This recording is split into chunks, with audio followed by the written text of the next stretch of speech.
look who's back. Barbara Reyelts is back with me. Still here. Yeah. Oh, yeah. We talk. Let's go for another 45 minutes.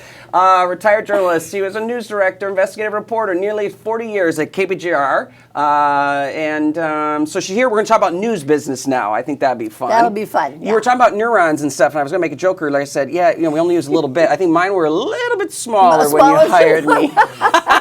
Well, at 22, that's probably true. I think we start, using more of our brain power and certainly absorbing more of, how the world works. Right. Yeah. So I want to know this. So, that's a long time at KPGR. That's like your living room, basically your home. Yeah. To leave, was it hard to leave?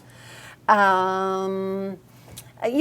was hard to leave all my friends there. Yeah. But, some of them had already retired. Michelle had retired the year before, and she and I were buddies throughout that time. And Dave Jench retired just a couple of years later. So, and more young, new people were coming in. So it was a little hard, but it was time. It was the right time to step out of the biz. So. Yeah, because you weren't, it's not like you went in and just, walked around and stuff. Like you were deep in it every single day through the end. Yeah.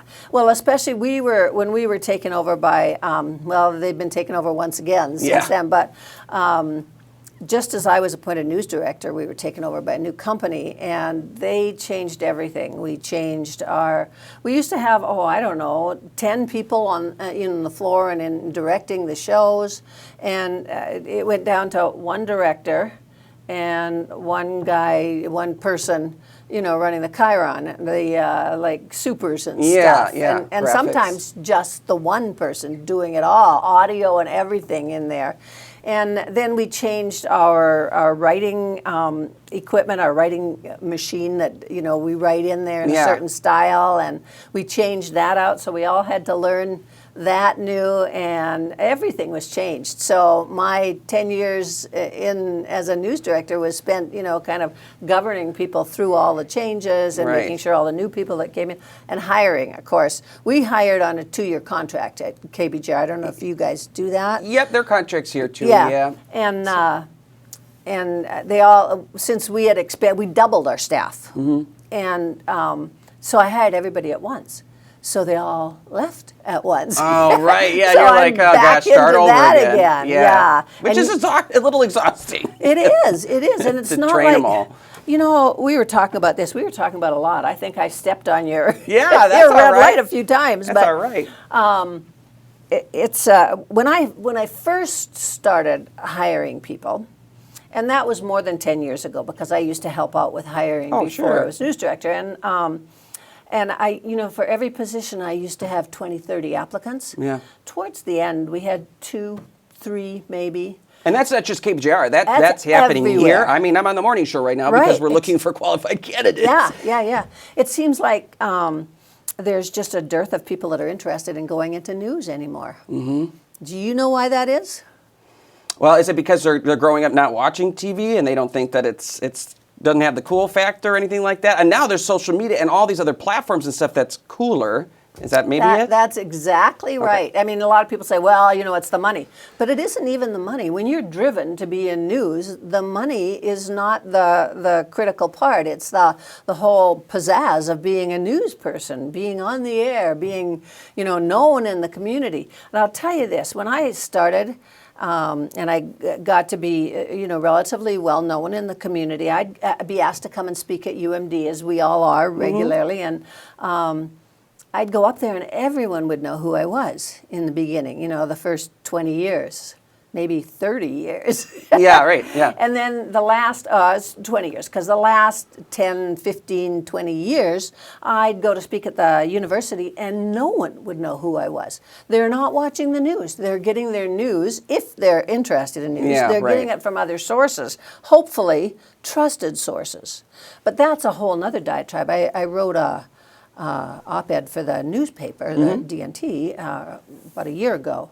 And I talked about what's happening in news from my perspective. Sure. And from my perspective, the kids today are watching, the young people today are watching news on, we'll say CNN, MSNBC. The cable channels. The cable channels. They're watching the news, and I'll tell you why I say that.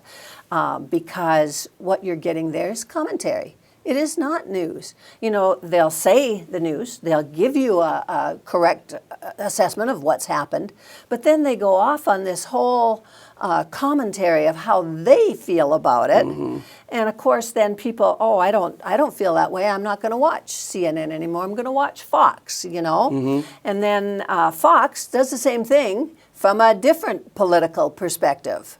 You know, so it's not news, and then they think, well, that's news, and, you know, I don't want to get into that political thing. So I think that has a lot to do. News has a lot, and of course, it's the fact that people, you don't get famous in your community anymore. Nobody knows who you are. Well, and they added job titles to the job descriptions nowadays are like this for the job. Exactly. You know? You've got to do this on the web. You've got to do this on social media. You have to, absolutely. Yeah. Well, you know, there's still, I think there's still excitement in it. At least, you know, there's still people passionate to do the business, but it really does kind of make me a little nervous when, you know, when I got here in 2006 and I saw all the long-timers on Channel 6, all the long-timers on WDIO, even long-time reporters. And those positions really matter to really tell the story or have the background to say. Critical. You know, mayor or whoever, you're not telling the truth because I know all this. Absolutely. We have to shine a light. That's what reporters used to do. Yeah. You know, and I have to say that local news is really the last bastion of real news. Yep. They are covering what's happening in the community. Unfortunately, they're not digging deeper. Yeah. In fact, I think you're probably one of the only ones that I would consider an investigative reporter. Oh, thanks, Barbara. Yeah. I've tried really hard. I've grown so much since my little days. And I'm so super thankful for this station, frankly, and what they've been letting me do, and especially with an hour show at 9 o'clock, we have more time to let things breathe and not have to worry about it. That is true. I think you're great in the morning, too. This is a perfect venue for you. You want to stay in the morning, Dad? I know. Yeah. We have to, contract negotiations, you know, we'll have to figure it out. But so are you enjoying yourself outside? Do you want to get back, or are you kind of feeling okay with where you're at? Yeah. Well, less than a month after I retired, I was contacted by the International Journalists Association. Okay. And they hired me, and the first thing they did was send me to Kazakhstan. Oh, wow. And I worked with the news networks there. I worked with the reporters and the anchors and the news director. And what they wanted to do was kind of westernize their program. There wasn't much hope for that. I tried really hard. Yeah. But what happens there is the government, first thing in the morning, sends them a list of things that are happening in the government. And because they are funded by the government, they're pretty much expected to cover those. And a couple times, you know, I was seeing what was going on, and I said, you know, you guys might want to do a story on this or that, and we don't have time for that. So, so I tried. I really did try, and I talked to them about commercials to fund so that they don't have to depend financially on the government, and that they did not understand the concept of television commercials. You know, going out and saying to a business, you know, how about if you advertise on our show and then, you know, pay us for that? No, that is unheard of. Interesting. So that was the first thing I did. And then a few months later, they sent me to Pakistan. Oh, by the way, in Kazakhstan, I had a translator. I don't speak Kazakh, and my Russian is very small. So and they speak a I'd be scared. Russian. Well, not in Kazakhstan. Okay. It's quite Western in the way it is. But I was nervous I should have brought my picture. I have a picture of me and my bodyguard. In Pakistan, they assigned me a bodyguard, and I was not allowed to step outside the hotel without my bodyguard because I did not look like your typical Pakistani person, and they blue eyes, blonde hair. Yeah, a lot of the people don't like us over there. Okay. You know, so let's go to a 2-minute break really fast, and we'll talk a little bit more. Oh, these breaks. Come back. We got to pay for it. Remember commercials. That's right.